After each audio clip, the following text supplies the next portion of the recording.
Wow, stit. Kaya mga ka-update, ito naman tayo sa aming dalampasigan na malinis na dalampasigan. Ayan. Makikita nyo, walang mga plastic. Ayan.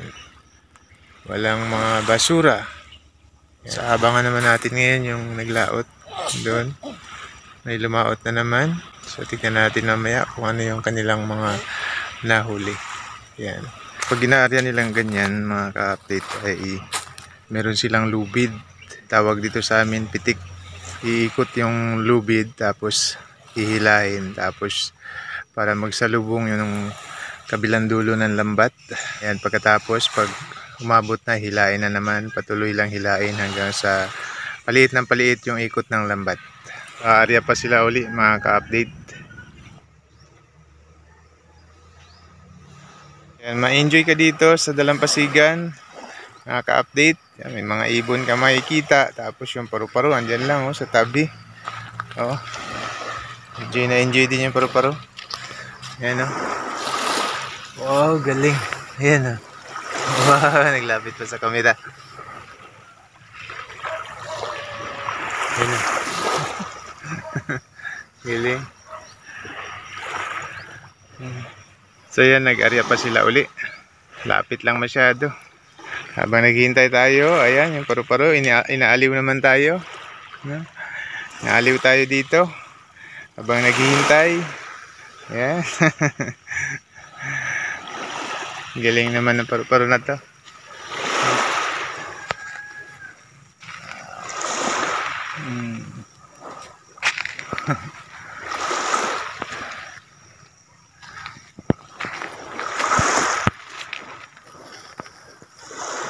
Maria pa uli sila. Ganado silang maglambat. Ayan mga ka-update, habang naghihintay kami dito na magtabi yung naglaot. So hindi lang kami yung naghihintay. Ayan yung naglaot, yung amo. Hindi ko na alam yung pangalan ng aso na to. So ayan siya naghihintay din. Ayan kasi nakikita niya dyan lang, malapit lang, tabi lang. Kaya tiyaga din siya magpainit dyan, maghintay. Kanina pa yan siya dyan, kaupo lang habang nakatingin doon sa kanyang amo, sila Uncle Jun. Ayan. Hintayin niya mag-uwi kahit na mainit. So ganun talaga yung mga aso, nakakahanga sila. Ayan nakikita niya doon, kaya hihintayin niya. Ayan, mukhang pauwi na rin sila. Kaya malalaman natin ngayon kung may huli ba sila o wala. Ayan, confirm na pauwi na nga talaga sila.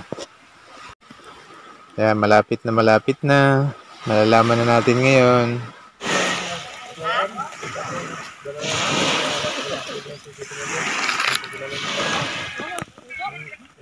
Tingnan natin.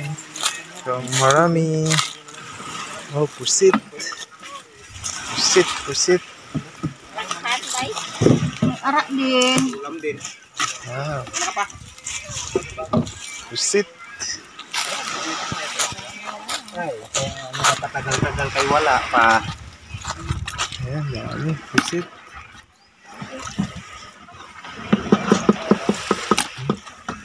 Okay. Bakit ko yung limas yun? Ay, stop dito.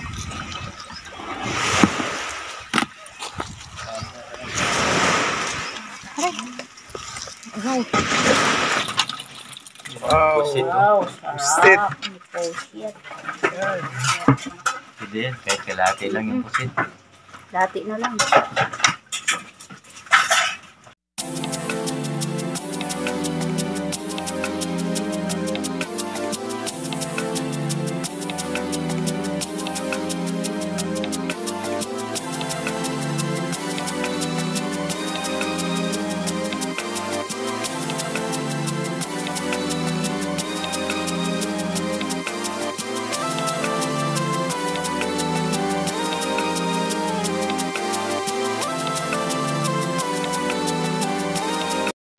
So ito yung ating nakuhang isda mga ka-update. Actually, ano to, binigay lang sa atin ni Uncle John. So mahigit na kalahating kilo. Naghintay lang tayo doon.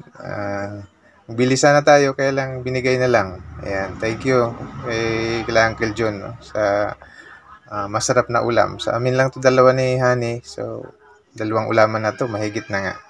So, thank you very much mga ka-update sa inyong panood at suporta. So, ganyan lang yung aming dalampasigan dito. May pusit na makukuha sa risaring isda.